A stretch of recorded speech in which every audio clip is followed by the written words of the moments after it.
Sorry. One more together. Good to see you. Good to see you.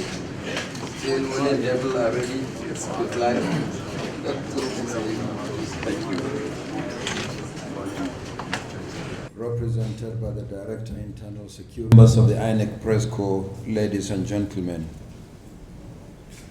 I welcome you all to our second regular quarterly consultative meeting this year, following a similar meeting held on Tuesday, 11th February 2025. Let me therefore express the Commission's appreciation to you for always responding to our invitation to these important meetings. Over the next 6 months, the Commission has scheduled a number of elections and electoral activities. Today's meeting is holding in the middle of 2 electoral activities.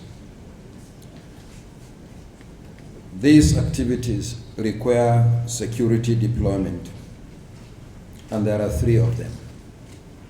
First is the conduct of by-elections to fill vacancies in 16 constituencies in 2 senatorial districts, 5 federal constituencies, and 9 state assembly constituencies.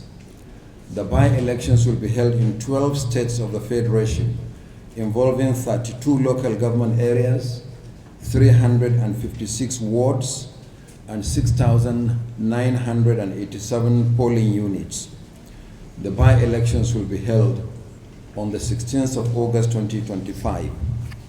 To aid your operational plans, the full delimitation details of the 16 constituencies are enclosed in your folders for this meeting, and the same information is also available on our website.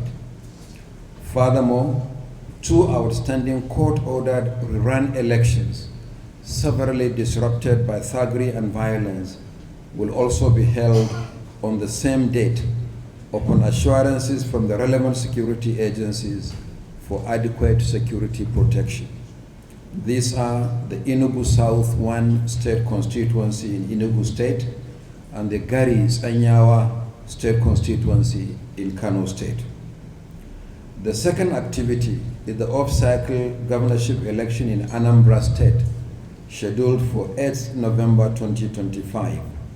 Related to the election in Anambra is the resumption of the continuous voter registration in the state from 8th to 17th July 2025.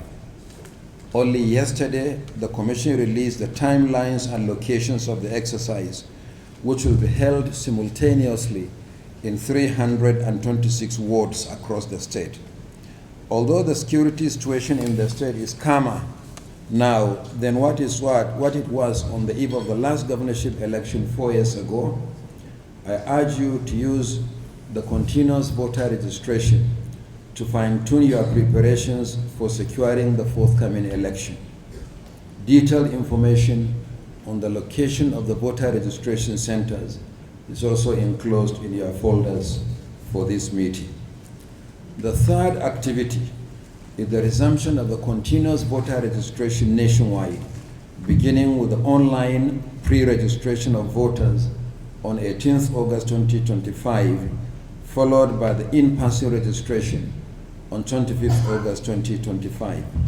The exercise will take place in our state and local government offices throughout the country. The full details will be made public soon, and we will share the same information with the security agencies.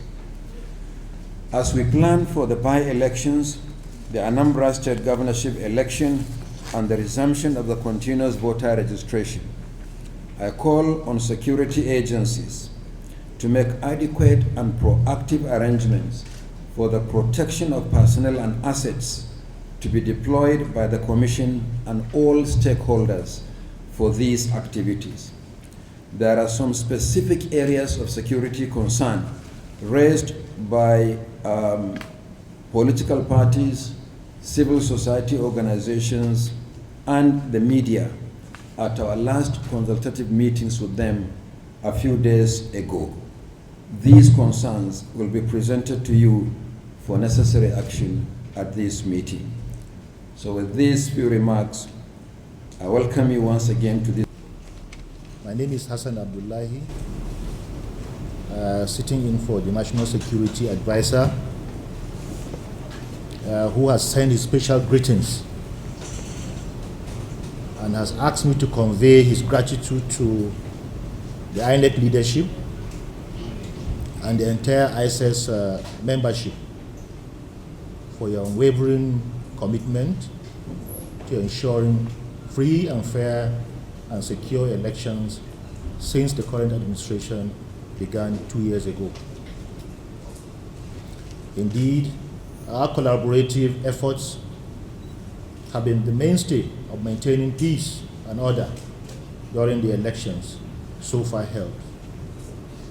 Now we are on the verge of holding yet another round of important elections, the FCT Area Council's elections, the by-elections to occupy or to fill the vacant seats in the 2 chambers of the National Assembly, and the off-cycle governorship election in Anambra State. In addition, we have the nationwide continuous voter registration, which also require our attention given the volatile situation in some parts of the country. Our primary objective remains to safeguard the integrity of the upcoming elections. Therefore, we must ensure that eligible voters across the country or in the affected part of the country exercise their right to vote without fear or intimidation. In this regard, we will strengthen collaboration between the various security agencies to quickly address potential threats and challenges during the elections. Accordingly, the security component of ISIS will, among others, intensify the intelligence efforts to monitor and preempt any threat to these elections and provide real-time intelligence to enable the implementation of proactive measures. This is especially in states that are currently infested with recalcitrant, subversive non-state actors who could be exploited by desperate politicians to undermine the elections. We also maintain dialogue with the leadership of the political parties and their candidates to foster understanding and reduce tension, as engagement with these stakeholders has proven in the past to be the main priority.